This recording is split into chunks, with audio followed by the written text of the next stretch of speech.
This is lesson 50 in Algebra 2, quadratic equations and completing the square. So there's just a little tiny bit on quadratic equations, and then we'll spend the rest of the time doing the section on completing the square. A quadratic equation is any equation in one unknown that has a number 2 as the highest power of the variable. So for example, x squared plus 4x minus 2 equals 0 is a quadratic equation because it has one variable x and 2 is the highest power in the equation. So that makes a quadratic equation. So that's pretty much it. Let's jump into completing the square. We have talked about, at this point, having an equation that looks like this, a quadratic equation. If you remember right, we would break it down into two binomials, and we would put radical there, find two numbers multiplied together to give me that, and added give me that. Alright, and we came up with answers, and life was good. Well, just like normal in math, life isn't always good, and life isn't always that simple. Sometimes, when you break a number down, and you put an x there and an x there, and you look for two numbers multiplied together that give you that, added give you that, you realize there aren't any. Because what two numbers multiplied together give you 2? Well, just 2 and 1. But there is no way to put those together to give us 4. Now that doesn't mean there's not an answer. It just means that we cannot use factoring, which is what that is, in order to solve it. And that's where the idea of completing the square comes from. Now, last lesson we came up with, let's get rid of this whole thing right now and start with some things we'd done in the past. Remember, one of the other lessons we had x plus 2, and that was squared, and that equals 6. And we took the square root of both sides, and we got x plus 2 equals the square root of 6. Subtract 2 from both sides, and we get x equals the square root of 6 minus 2. That's what x equals. Not a very pretty number, but it is an answer. It is what x equals. So the nice thing about that is if we can put our equations in this form, let's just put an a there, meaning any number, x plus 4, x plus 6, x minus 3, whatever, it is going to equal another number, and we'll call that k. If we get it in this format, then we take the square root of both sides, and we can find out what x is, because we then have x plus a equals square root of k, subtract a, and we have our x. Okay, so we can get an answer. So that's what we're going to do when we get a quadratic equation like we just had, x squared plus 4x minus 2. If we can put that in another form, like x plus 2 the quantity squared equals 6, if we could get it into that form, then we could take the square root of both sides and get x plus 2 equals the square root of 6, or x equals the square root of 6 minus 2. So we can find an x then. So our goal is to get this here into this kind of a form, and that's where the completing the square comes from.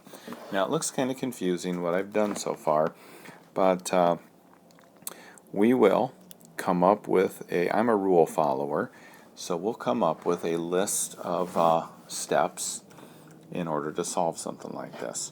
So if we have x squared plus 6x minus 4 equals 0. Okay, here's a key thing. It must be equal to 0. So as you do these, you're going to have to set it equal to 0 in order for these to work.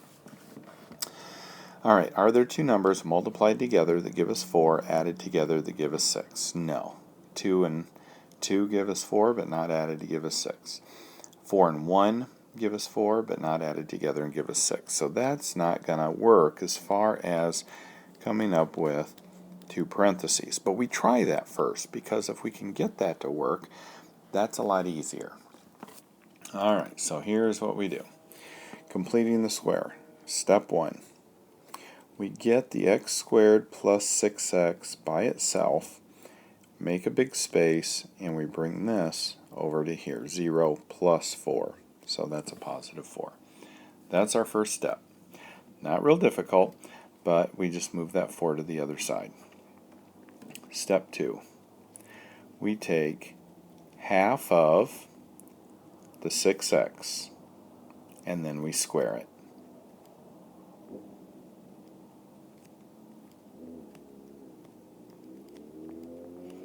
Okay, now you see what happened there. Anytime we take half of a number, and in this case it's 6 over 1, right?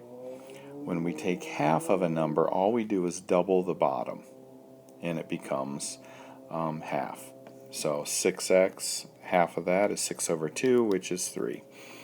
If I had something like 2/3 and I wanted to take half of it, I double this.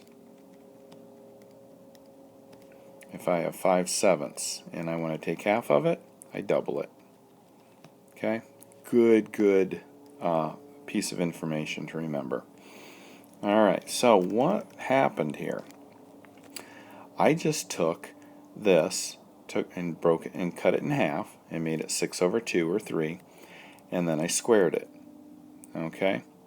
So look what I did here. X squared plus 6x plus 6 over 2 is 3, square that is 9. Alright, so here's the problem. I just added 9 to this side here. If I don't do it to this side, this whole thing is wrong. This is not equal to 4 because I just took my original problem and added a 9 to it. I can't do that. So what do? I add that same number to the other side. So now, since I added 9 to that side and added 9 to that side, I can do that. It's kind of like 2 equals 2. Well, if I add 3 here, it's no longer equal. But if I add 3 here, now they're both equal again. And that's what I did. If I added something here, I add it there.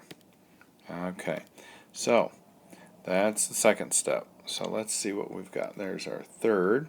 So then we write down what we've got. Equals 13. Alright, fourth step. Make parentheses. Equals 13. So what number goes in that parenthesis? Square root of that, square root of that, and this sign, and a 2 up there. Okay? I'll let you look at that for a minute, but that's all we did. Square root of that, square root of that, this sign, and square it, equals 13. Now, remember what we did on the last one? We took the square root of that, square root of that, and we get our fifth step. We get x plus 3. Take the radical off, take that off, because that all goes away then when we take the square root. And that equals plus or minus the square root of 13. Don't forget to do that. When you take the square root of a number, it's plus or minus. Now we're going to subtract 3, subtract 3. Alright, let's see if we can move this up. It doesn't work very good. Okay, let's move a bunch of this stuff out of the way. Okay, so I have room. Alright, so now let's put all this together. Those are going away, so x equals negative 3 plus or minus the square root of 13. Weird answer, but that's how you do it. Alright, so obviously we're going to have to do a few more, so we'll do that in lesson 50, B as in boy.